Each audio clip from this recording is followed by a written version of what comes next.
ప్రభుత్వం ఉత్తర్వుల మేరకు జాతీయ రహదారుల మాసోత్సవాలు జరుపుకుంటున్న కారణంగా ఈ నెల 16వ తేదీ నుంచి వచ్చే నెల ఫిబ్రవరి 17వ తేదీ వరకు ఈ మాసోత్సవాలు జరుగుతున్నవి. అందులో భాగంగా ఈరోజు కర్నూలు జిల్లా ఇన్ఛార్జ్ ఎస్పీ గారి ఉత్తర్వుల మేరకు ఆదోని సబ్ డివిజన్ పోలీస్ వారందరూ from constable to home guard ప్రతి ఒక్కరూ ఈ రోడ్ సేఫ్టీ అవేర్నెస్ మెజర్స్ కోసం ప్రతి హెల్మెట్ ధరించి ఆ రోడ్ సేఫ్టీ మెజర్స్ ఎలా తీసుకోవాలని ప్రజలకు ఒక ర్యాలీలో భాగంగా ప్రజలకు తెలియజేయడం అయినది.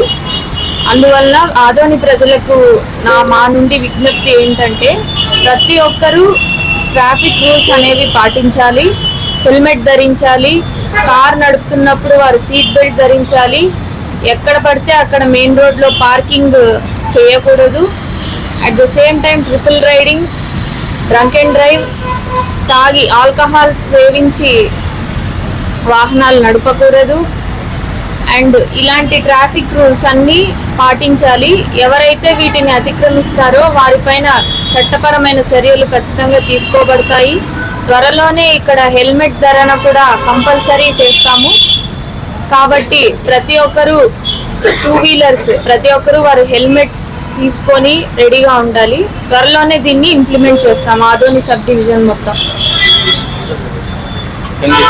ప్రతి ఒక్కరూ వారి వెహికల్స్ కి ఇన్సూరెన్స్ కంపల్సరీ,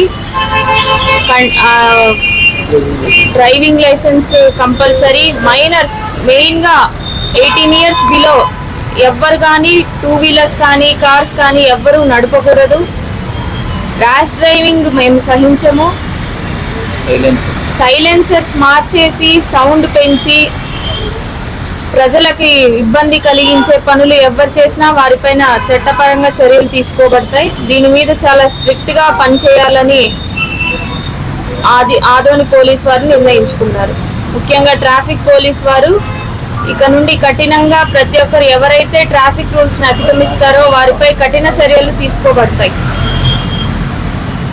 తరపు నుండి స్కూల్ యాజమాన్యానికి ఒక విజ్ఞప్తి, మీ స్కూల్ పిల్లల్లో ఎవరైనా సరే 2 wheelers ని స్కూల్ దాకా తీసుకొస్తే వారికి పేరెంట్స్ మీటింగ్ పెట్టి ఖచ్చితంగా వాళ్ళ పేరెంట్స్ కి ఒక స్ట్రిక్ట్ ఆర్డర్స్ ఇవ్వండి. ఎవరైతే స్కూల్స్ కి 2 wheelers తీసుకొస్తారో వారికి కొద్దిగా స్ట్రిక్ట్ ఆర్డర్స్ ఇచ్చి పనిష్మెంట్ ఇవ్వబడుతుంది అని ఒక పేరెంట్స్ మీటింగ్ పెట్టి అనౌన్స్ చేయండి. Schools and colleges, both inter colleges and school colleges, ఎవరు కానీ లైసెన్స్ లేకుండా బండి నడపకూడదు. ముఖ్యంగా మైనర్ పిల్లలు, చిన్న పిల్లలకి బైక్స్ ఇవ్వడం ఇలాంటివి ఎంకరేజ్ చేయొద్దు. ఎందుకంటే మన భారతదేశం మొదటి స్థానంలో ఉంది రోడ్ యాక్సిడెంట్ ఫ్యాటలిటీస్లో. ఇవి తగ్గించాలి అంటే ఖచ్చితంగా ప్రతి ఒక్కరూ రూల్స్ పాటించాలి. రూల్స్ పాటిస్తే మనం మినిమైజ్ చేయలేము. కాబట్టి అందరూ దీనికి సహకరించుకుంటున్నాము. ధన్యవాదాలు.